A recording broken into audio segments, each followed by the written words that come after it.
Salut à tous et bienvenue sur ma chaîne. Aujourd'hui, on plonge dans une histoire vraie.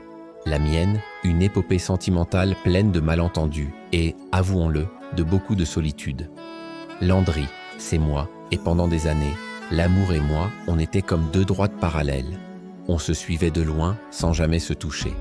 Mon principal obstacle, la barrière de la langue.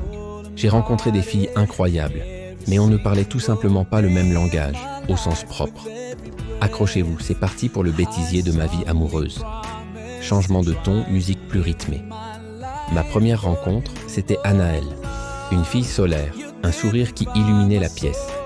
Elle s'approche et me lance « Hey, you look really nice. What's your name ?» Pris de panique, tout ce que j'ai pu répondre, c'était « Landry. » « Baguette ?» Oui, j'ai dit « baguette ».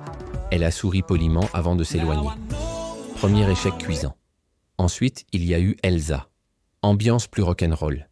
Elle m'aborde près du bar. Cool jacket. Are you into music? Moi, essayant de paraître cool, je réponds avec mon meilleur accent. Yes, I love. Le fromage? Elle a éclaté de rire, pensant que c'était une blague. Ce n'en était pas une.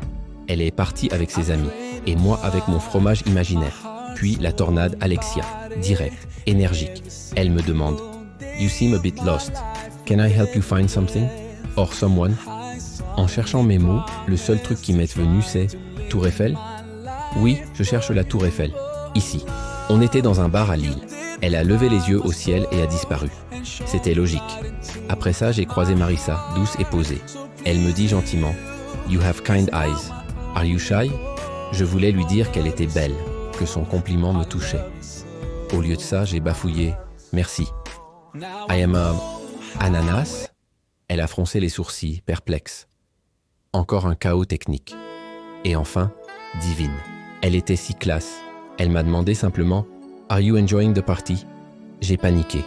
Mon cerveau a fait un court-circuit et j'ai répondu avec fierté « Yes, I am a table. » Elle m'a regardé, a regardé la table à côté de moi, puis est partie sans un mot. Je voulais juste disparaître. Les années ont passé, rythmées par ces rencontres manquées et mes progrès en anglais dignes d'un escargot asthmatique. Et puis, un jour, au détour d'un café, qui je vois? Anaël, la toute première. Elle s'est souvenue de moi. Elle s'est approchée. Et cette fois, j'étais prêt. Elle a souri et a dit « The Baguette Guy, how are you ?» Et j'ai pu enfin lui répondre « I'm doing great. Et toi? On peut peut-être en parler autour d'un verre ?» Et voilà comment, après des années de galère, j'ai enfin eu mon premier rendez-vous. Comme quoi, il ne faut jamais abandonner. Si vous aussi vous avez des histoires de galères amoureuses, racontez-les en commentaire. N'oubliez pas de liker et de vous abonner pour plus d'anecdotes. À très vite.